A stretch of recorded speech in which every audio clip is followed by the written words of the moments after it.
10 ನಿಮಿಷದಲ್ಲಿ ಆಗುವಂಥ ಇಷ್ಟೊಂದು ಈಸಿಯಾದ ಬ್ರೇಕ್ಫಾಸ್ಟ್ ಯಾವತ್ತಾದರೂ ಮಾಡಿದ್ದೀರಾ? ಹ್ಯಾಲೋ ನನ್ನ ಕುಟುಂಬದವರೇ, ಹೇಗಿದ್ದೀರೆಲ್ಲರೂ? ಇವತ್ತು ನಾನು ತೋರಿಸುವಂಥ ಬನ್ ದೋಸೆ ನೀವು ಮನೆಯಲ್ಲಿ ಟ್ರೈ ಮಾಡಿ ನೋಡಿ. ಖಂಡಿತವಾಗ್ಲೂ ಇದರ ರುಚಿ ಯಾರು ಕೂಡ ಮರೆಯೋದಿಲ್ಲ, ಹಾಗೂ ನಿಮಗೂ ಕೂಡ ಸಿಂಪಲ್ ಆಗಿದೆ ಈ ರೆಸಿಪಿ. ಓಕೆ, ನಾನು ಇದನ್ನು ಚಟ್ನಿಯೊಂದಿಗೆ ಸರ್ವ್ ಮಾಡಿದ್ದೀನಿ. ನೀವು ಸಾಂಬಾರೊಂದಿಗೆ ಕೂಡ ಸರ್ವ್ ಮಾಡ್ಬೋದು. ತೋರಿಸ್ತೀನಿ ಯಾವ ರೀತಿ ಮಾಡೋದಂತ ಹೇಳಿ.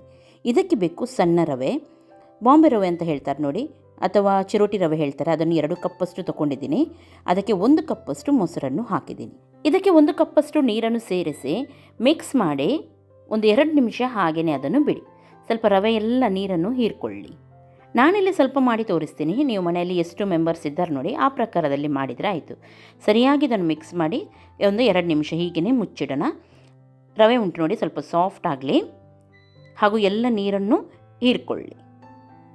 ಇವಾಗ ರವೆ ಪೂರ್ತಿಯಾಗಿ ನೀರನ್ನು ಹೀರ್ಕೊಂಡಿದೆ, ನೋಡ್ಬೋದು ನೀವು, ಈ ರೀತಿ ಆಗಿದೆ.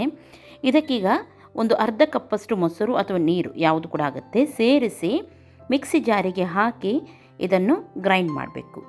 ಉಪ್ಪೆಲ್ಲ ಗ್ರೈಂಡ್ ಮಾಡುವಾಗ ಕೂಡ ನೀವು ಸೇರಿಸ್ಬೋದು. ನಾನಿಲ್ಲಿ ಸ್ವಲ್ಪ ನೀರನ್ನು ಸೇರಿಸಿದ್ದೀನಿ ಹಾಗೂ ಇದನ್ನು ಗ್ರೈಂಡ್ ಮಾಡಿದ್ದೀನಿ. ನೈಸಾಗೇನು ಗ್ರೈಂಡ್ ಮಾಡಬೇಕಂತಿಲ್ಲ, ಒಂದು 2ರಿಂದ 3 ರೌಂಡ್ ನೀವು ತಿರುಗಿಸಿದರೆ ಸಾಕು. 1/4 ಚಮಚದಷ್ಟು ಬೇಕಿಂಗ್ ಪೌಡರ್ ಹಾಗೂ ರುಚಿಗೆ ತಕ್ಕಷ್ಟು ಉಪ್ಪನ್ನು ಸೇರಿಸಿ ಇದನ್ನು ಚೆನ್ನಾಗಿ ಮಿಕ್ಸ್ ಮಾಡಿ. ಒಂದು ದೋಸೆ ಹಿಟ್ಟಿನ ಹದ ಇರುತ್ತೆ ನೋಡಿ, ಅಷ್ಟೇ ಹದಕ್ಕೆ ತಂದರೆ ಆಯಿತು. ತುಂಬ ತೆಳುವಾಗಿ ಮಾಡಬೇಡಿ, ಅದು ತುಂಬ ದಪ್ಪನೂ ಬೇಡ. ಇಲ್ಲಿ ಹದ ಕಾಣ್ತಾ ಉಂಟು ನೋಡಿ, ಆ ರೀತಿ ಇರಬೇಕು. ಸರಿಯಾಗಿ ಇದನ್ನು ರೌಂಡ್ ರೌಂಡ್ ರೌಂಡ್ ರೌಂಡ್ ನೋಡಿ ಈ ರೀತಿ ಮಿಕ್ಸ್ ಮಾಡಬೇಕು. ನೊರೆ ನೊರೆಯಾಗಿದ್ದು ಬರಬೇಕು ನೋಡಿ, ಈ ರೀತಿ. ಇವಾಗ ಇದು ನೊರೆ ನೊರೆಯಾಗಿ ಬಂದಿದಲ್ವಾ, ಇದನ್ನು ಸ್ವಲ್ಪ ಹೊತ್ತು ಮುಚ್ಚಿಡಿ. ಅಷ್ಟು ತನಕ ಒಗ್ಗರಣೆಗೆ ರೆಡಿ ಮಾಡಿ. ಎಣ್ಣೆ ಹಾಕಿ ಸಾಸಿವೆ ಎಲ್ಲ ಹಾಕಿದ್ದೀನಿ. ಸಾಸಿವೆ ಸ್ವಲ್ಪ ಜಾಸ್ತಿ ಹಾಕಿ, ಬೇಕಿದ್ರೆ ನೀವು ಇದಕ್ಕೆ ಉದ್ದಿನಬೇಳೆ ಕೂಡ ಹಾಕ್ಬೋದು. ಹಾಗೂ ಕರಿಬೇವು ಸೊಪ್ಪು ಹಾಕೋಣ, 1-2 ಈರುಳ್ಳಿಯನ್ನು ಹಾಕೋಣ, ಹಸಿಮೆಣಸಿನ್ಕಾಯಿ, ಕೊತ್ತಂಬರಿ ಸೊಪ್ಪು ಇದೆಲ್ಲ ಹಾಕಿ ಜಿಂಜರ್ ಗಾರ್ಲಿಕ್ ಪೇಸ್ಟ್ ಹಾಕಿ ಎಲ್ಲ ಒಗ್ಗರಣೆಯಲ್ಲಿ ಚೆನ್ನಾಗಿ ಇದನ್ನು ಮಿಕ್ಸ್ ಮಾಡಿ. ಒಳ್ಳೆ ರೀತಿದು ಫ್ರೈ ಆಗಲಿ. ಆಮೇಲೆ ಇದನ್ನು ತೆಗೆದು ಡೈರೆಕ್ಟಾಗಿ ನೀವು ದೋಸೆ ಹಿಟ್ಟು ರೆಡಿ ಮಾಡಿದ್ವಿ ನೋಡಿ, ಅದಕ್ಕೆ ಹಾಕಿಬಿಡಿ ಹಾಗೂ ಚೆನ್ನಾಗಿ ಇದನ್ನು ಮಿಕ್ಸ್ ಮಾಡಿ.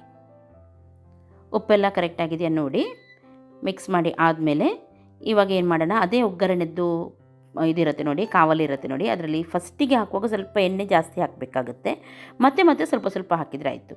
ಎಣ್ಣೆ ಹಾಕಿ 2 ಚಮಚದಷ್ಟು ಹಾಕಿದ್ದಕ್ಕೆ ಹಾಗೂ ಗ್ಯಾಸನ್ನು ಸ್ವಲ್ಪ ಮೀಡಿಯಮ್ ಫ್ಲೇಮಲ್ಲಿಟ್ಟು ಮುಚ್ಚಿಡಿ. ಇದನ್ನು ಬೇಗನೆ ಆಗುತ್ತೆ, ತುಂಬ ಹೊತ್ತು ಕೂಡ ಹಿಡಿಯಲ್ಲ. ಹಾಗೂ 2 ಬನ್ ದೋಸೆ ನಾರ್ಮಲಾಗಿ ದೊಡ್ಡವರಿಗೆ ಜಾಸ್ತಿನೇ ಆಗುತ್ತೆ, ತಿಂದರೆ ಅಷ್ಟು ಚೆನ್ನಾಗಿ ಬರುತ್ತೆ. ಇದು ಸ್ವಲ್ಪ ಫ್ರೈ ಆಗಲಿ. ಇದು ಒಂದು ಸೈಡ್ ಫ್ರೈ ಆಗಿದೆ, ಇದನ್ನು ತಿರುಗಿಸ್ಲಿಕ್ಕೆ ಉಂಟು. ಇಲ್ಲಿ ಮೇಲ್ಗಡೆಯಿಂದ ಸ್ವಲ್ಪ ಹಿಟ್ಟು ಹಾಗೇ ಕಾಣ್ತಾ ಉಂಟು, ಪರವಾಗಿಲ್ಲ, ಏನಾಗೋದಿಲ್ಲ.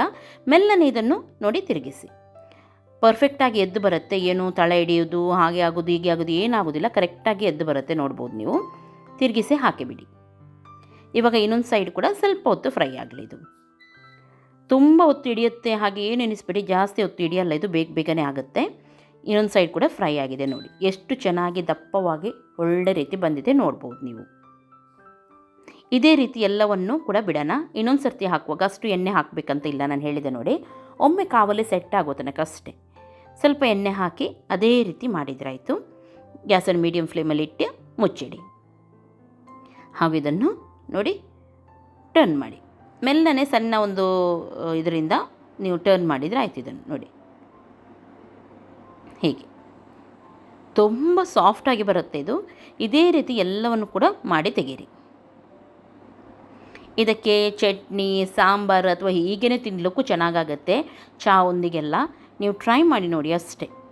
ಇವಾಗ ನಾನೊಂದು ಕಟ್ ಮಾಡಿ ಕೂಡ ನಿಮಗೆ ತೋರಿಸ್ತೀನಿ, ಎಷ್ಟೊಂದು ಸಾಫ್ಟ್ ಇದೆ ಹಾಗೂ ಒಳಗಡೆ ಹೇಗಿದೆ ನಿಮಗೆ ಕಾಣುತ್ತೆ ನೋಡಿ.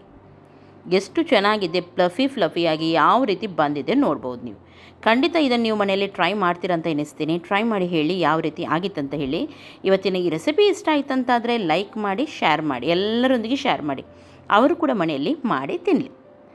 ಓಕೆ, ಈಸಿ ಬ್ರೇಕ್ಫಾಸ್ಟ್ ಅಂತ ನಿಮಗೆ ಎನಿಸಿದರೆ ನೀವು ಇವಾಗಲೇ ಲೈಕ್ ಮಾಡಿ. ಎಲ್ಲರಿಗೂ ಟೇಕ್ ಕೇರ್, ಬಾಯ್ ಬಾಯ್.